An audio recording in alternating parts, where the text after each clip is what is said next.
네, 시청자 여러분 안녕하세요. 올바른 펀드 투자의 길잡이 슬기로운 펀드 생활의 전지원입니다. 올해 2010년이 시작되면서 올 초부터 여러 가지 이슈가 좀 많이 제기가 되면서 변동성이 높은 장세가 계속해서 연출이 되고 있습니다. 이럴 때 우리 펀드에 투자하시는 분들 들어가야 될까 아니면 환매를 해야 될까 어떻게 해야 될까 고민이 많으실 텐데요.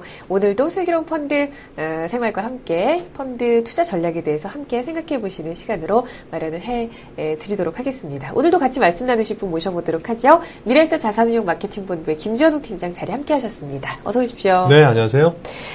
네, 2주 만에 뵙죠. 네, 2주 만에 뵙습니다. 지난주에 네. 특집 방송 때는 못 뵀죠. 네, 잘 지내셨어요? 네, 아주 설 연휴도 있었고, 네, 아주 좋았습니다. 네, 한 주를 건너뛰시니까 더 잘 지내셨다는 대답이 나오시는 것 같습니다. 휴가 갔다 온 느낌이 들고요. 아주 리플레싱을 아주 잘하고 왔습니다. 네, 자 오늘 그러면 더 좋은 내용을 한번 기대를 해볼 수도 있을 것 같은데요. 네. 오늘 어떤 내용 준비하셨나요?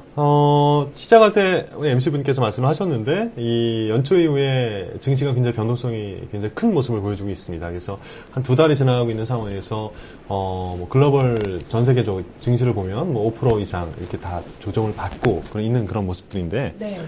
이러한 상황에서 과연 올해 한 해 동안 이 주식형 펀드에 투자하시는 투자분들께서 어떠한 투자 전략을 가지고 주식형 펀드에 투자를 하시게 될지에 대해서 오늘은 점검해보는 그런 시간을 갖도록 하겠습니다. 네, 아마 지금 시장을 보시는 분들이라면은 굉장히 솔깃한 주제가 아닐까라는 생각이 드는데요. 그렇죠. 네.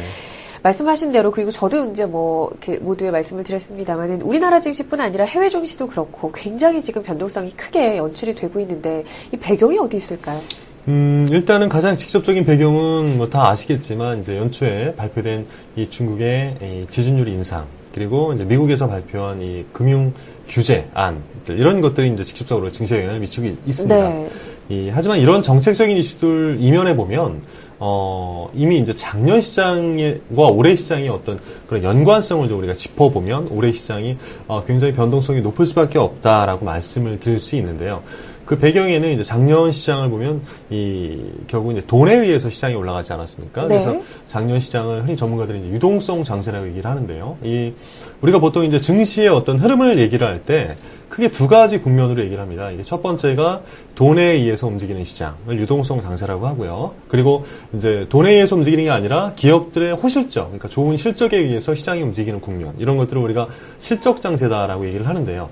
결국 이제 유동성 장세가 마감이 되고 실적 장세로 옮겨오게 되는 국면, 즉 이제 시장에서 돈이 굉장히 많았다가 돈이 좀 사라지는 국면이 되면 시장의 변동성이 과거 역사적으로 데이터를 뽑아보면 굉장히 좀 변동성이 커지는 그런 모습들을 항상 연출을 해왔다는 얘기죠. 네. 그래서 작년이 이제 2009년이 굉장히 유동성이 많았던 시장이었고 유동성에 의해서 시장이 올라갔던 국면이었다고 하면 올해는 최근에 언론에도 많이 나오고 있습니다. 다양한 출구 전략, 금리 인상 이런 얘기들이 많이 나오고 있지 않습니까? 네, 그렇죠. 그래서 이런 시장에서의 돈이 굉장히 많았던 돈이 조금씩 증발해 가면서 나타나는 그런 변동성이 높은 시장이 올해 2010년 한 해 동안 계속해서 나타나는 시장이 될 거다라고 많은 전문가들이 예측을 하고 있는 그런 상황이고요.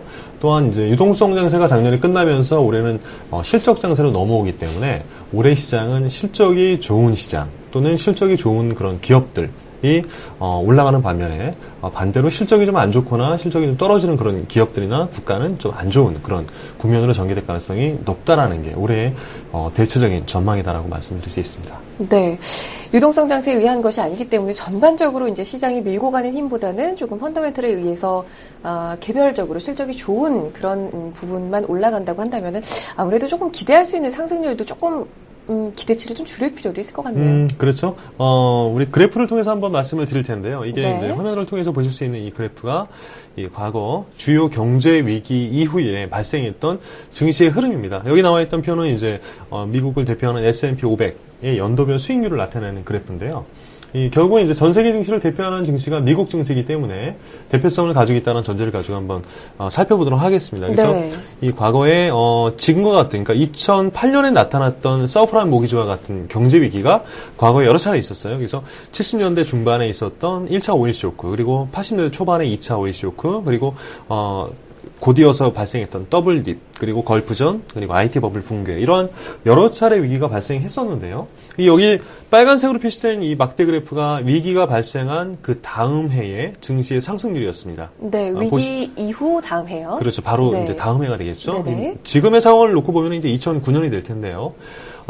연회도 뭐 다 마찬가지입니다만 뭐 특별한 뭐 특정한 한 경우를 제외하고는 대부분의 이 위기 발생한 다음 해에는 주가가 굉장히 좀 올라가는 급등하는 모습을 연출을 했습니다. 그 네. 배경에는 역시 이 정부에서 이 경기 침체라든가 또는 이런 경제 위기를 막고자 굉장히 많은 다양한 그런 유동성을 시장에 풀어놓고 또 여러 가지 정책들을 발표를 합니다. 그거에 따라서 이제 증시가 반응을 한다고 보시면 될 것 같은데요.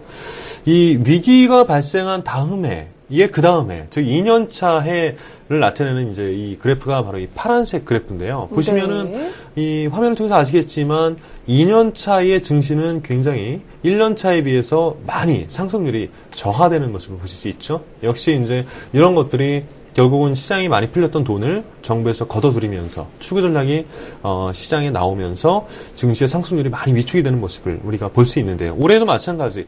이 2010년의 모습은 이제 과거에 이 파란색 막대부리가 나타났던 2년차에 해당되는 그런 올해가 한데요. 이 과거의 데이터처럼 올해도 작년에 굉장히 좀 높은 성장세를 보이지 않았습니까? 전 세계 증시가. 네, 그렇죠. 그래서 올해 증시는 작년에 높은 성장세를 그대로 이어가기에는 좀 당연히 올해는 좀 이 성장세가 좀 둔화될 걸로 예상을 하고 있고요. 올해는 따라서 이제 변동성이 굉장히 크면서 성장세는 둔화되는 시장이 될 것 같다라는 말씀을 드릴 수 있고요. 하지만 이제 과거에 보면은 이 성장세가 굉장히 급격하게 2년 차에 둔화되는 그런 시기가 있었는데 올해 같은 경우는 이 과거처럼 이렇게 급격하게 둔화되는 시장, 뭐 이런 시장, 이런 모양이 나타나기보다는 이 70년대 초반에 나타났던 이 성장세가 둔화되되 어느 정도 선은 성장을 하는 그런 증시의 모습이 예상이 되는데 그 배경에는 역시 올해까지는 여러 나라에서 계속해서 작년에 풀었던 그런 다양한 경기 부양책들을 이어가는 그런 국면이 진행이 될 걸로 예상을 하고 있기 때문에 그렇습니다. 뭐 대표적으로 미국이라든가 또는 우리나라도 마찬가지고요. 이런 것들이 배경이 될 가능성이 높다는 얘기죠. 네.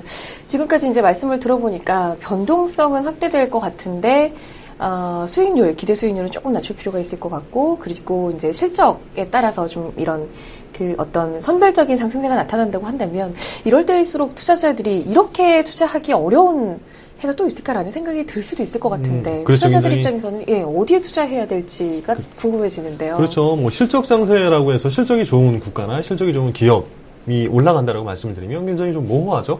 어디가 실적이 좋은지 또 어디가 나쁜지는 또 지나고 나야 아는 건데 네. 현재의 예상치, 시장에서 많은 전문가들이 예상하는 실적 예상치를 놓고 봤을 때는 분명히 시장별로 우리가 예측은 가능한 시장이 지금의 시장입니다. 따라서 뭐 이런 부분에 대해서 좀 말씀을 드리면요. 말씀드렸듯이 2010년은 우리가 실적이 우량한 먼저 국가에 투자를 먼저 하셔야 될 텐데 네. 이 실적이 우량한 국가는 어떻게 가려내느냐. 물론 여러 가지 경제 지표가 발표가 되고요. 또 여러 가지 이 매크로적인 지표들이 발표가 됩니다만 사실 투자자들이 다 알기는 어렵죠.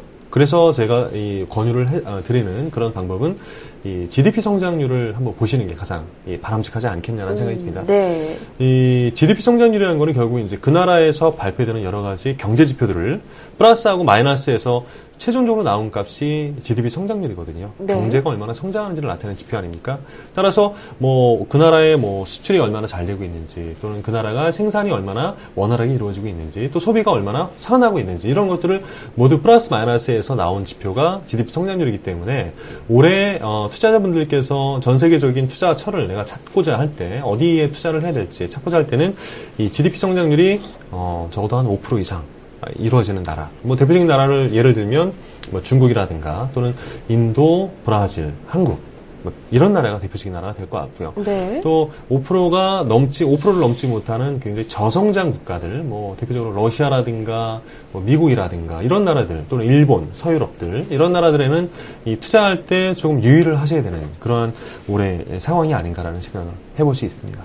네. GDP 5% 이상으로 따져보니까 결국 이제 이머징 쪽으로 요약을 할 수가 있을 것 같네요. 네, 뭐 화면을 통해서 보시면 나오겠습니다만 올해 시장은 저번에는 이제 전 세계 시장 평균치가 이제 파란색 선이고요. 그다음에 밑에가 이 소위 선진국이라고 얘기하는 국가들, 네, 빨간색. 예, 미국, 일본, 뭐 서유럽 국가들 이런 나라들 이 빨간색으로 표시를 했고요. 그다음에 우리가 잘 아시는 브릭스 같은 국가들, 이머징 국가라고 하죠. 이런 국가들을 이 노란색 선으로 표시를 했는데 역시 빨간색은 뭐 2%대를 겨우 유지하는 수준. 그리고 이 노란색으로 표시된 이머징 국가들은 8% 이상의 평균 수익률을 올해 평균 성장률을 보여주고 있죠. 그래서 네. 플러스 마이너스 요거를 평균치를 구한 게 올해의 글로벌 GDP 성장률이 대략 한 5% 정도 남짓하지 않을까라고 예상을 하고 있는데 결국은 뭐 어디에 투자를 해야 될지는 요 화면을 통해서도 바로 캐치가 가능하실 걸로 예상이 됩니다. 네, 그렇군요.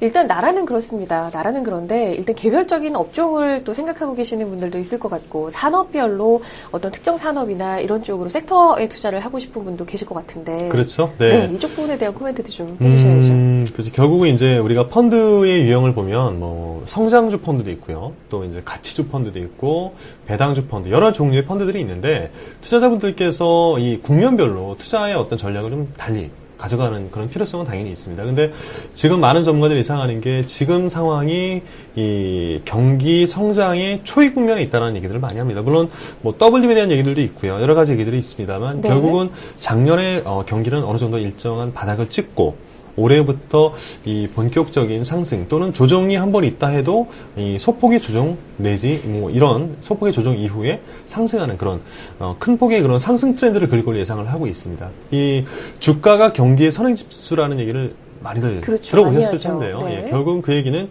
주가와 경기는 같이 간다는 얘기와 일맥상통하는 얘기거든요. 따라서 앞으로 이 경기가 상승 국면의 초입이고요. 지금이 앞으로 경기가 상승하는 그런 트렌드를 그린다라고 하면 주가도 역시 마찬가지로 경기와 같은 방향으로 움직일 가능성이 높다는 얘기죠. 물론 올해 변동성이 좀 있는 그런 시장이다라고 말씀을 드렸습니다만 변동성이 있는 와중에서도 시장이 상승하는 국면을 보인다는 것은 결국은 우상향 트렌드를 그린다는 얘기고요. 이 경기가 상승하는 국면에서 가장 뭐 좀 대두되는 그런 업종이나 이런 종목들은 뭐 역시 IT 섹터라든가 또는 뭐 전자산업이라든가 이런 어떤 경기 상승의 초입 국면에서 굉장히 좋은 모습을 보여주는 그런 섹터들이 우량하지 않을까라는 생각을 하고 있고요. 또 네.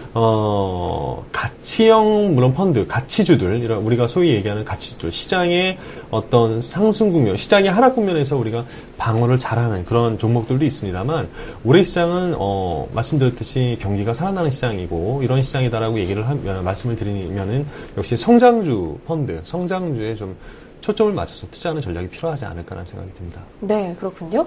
자, 국가와 업종에 대해서까지 얘기를 한번 나눠봤는데요. 그러면 이제 자연스럽게 그 다음에 궁금해지는 상황이 이렇게 이제 나라라든가 업종을 선택을 했을 때 언제 어떻게 시장을 들어가야 될 것인가 하는 타이밍이 또 중요할 것 같은데요. 구체적인 투자 전략이라고 볼 수도 있을 것 같은데 이 부분에 대해서도 좀 말씀을 주시죠. 그렇죠. 이 펀드 투자할 때부터 이제 우리가 전략이다라고 하면은 이제 마켓 타이밍 전략도 있고요. 네. 또 뭐 적립식 전략도 있죠. 최근에 네, 많이 대두되는 그렇죠. 여러 가지 전략이 있는데 역시 마켓 타이밍 전략이라는 것은 변동성이 심한 장세에서는 구사하기가 굉장히 어렵습니다. 네. 마켓이라는 거는 일정한 트렌드로 시장이 갈 때는 잡아내기가 좀 편하죠. 뭐 상승 국면에 있을 때에 저점을 찾아서 투자를 하면 굉장히 상승하는 트렌드니까 투자하기에 굉장히 적격인 그런 뭐 역시 이제 마켓 타이밍 그런 마켓 타이밍 전략을 구사하기 굉장히 편한데 이 지금과 같이 특히 올해 시장과 같이 변동성이 큰 시장에서 마켓 타이밍을 잘못 잡았다가는 자칫 굉장히 낭패를 보는 경우가 많다는 얘기죠. 네. 따라서 지금 같은 경우는 우리가 투자의 기본에 대해 좀 생각을 해볼 필요가 있다는 생각이 드는데요. 투자의 기본이라는 게 결국은 모든 투자하는 사람이 마찬가지입니다만 쌀 때 많이 사고요. 비쌀 때 파는 그런 네. 전략이 가장 주요한 전략이잖아요. 최고죠. 그렇죠. 그런 전략이 가장 좋은 전략인데 결국 이게 상당히 어렵거든요. 이 사람이라는 게 이제 욕심이 있고요. 또 두려움이 있죠. 그렇죠. 네, 그래서 이런 것들이 가장 어렵기 때문에 과거에 이 그래프를 통해서 한번 보실까요? 우리나라가 펀드 시장이 급격하게 상승했던 시기, 즉 2006년부터 2009년까지, 2009년 초반까지의 우리나라 이 펀드 시장의 적립식 펀드 규모를 보면 결국 시장이 상승하는 국면에서 적립식 계좌가 급격하게 증가를 했습니다. 그러니까 네. 시장은 비싸지는데 많이들 사시는 거죠. 이게 바로 네. 이제 이 사람들이 기본적으로 느낀 욕심이겠죠. 그렇죠. 예. 참 안타까운 그림인 것 같습니다. 네, 맞습니다. 시장이 반대로 하락을 하는 국면에서는 반대로 좀 많이 사야 되는데 실제로는 많이들 파셨죠. 그러니까 역시 네. 이제 두려움을 극복을 못 하신 건데 정확하게 말씀드리면 요거랑 반대로 투자를 하셔야 될 것 같습니다. 이 막대 그래프가 일로 그렇죠. 와야 되겠죠. 네네. 그리고 이 막대 그래프는 일로 가야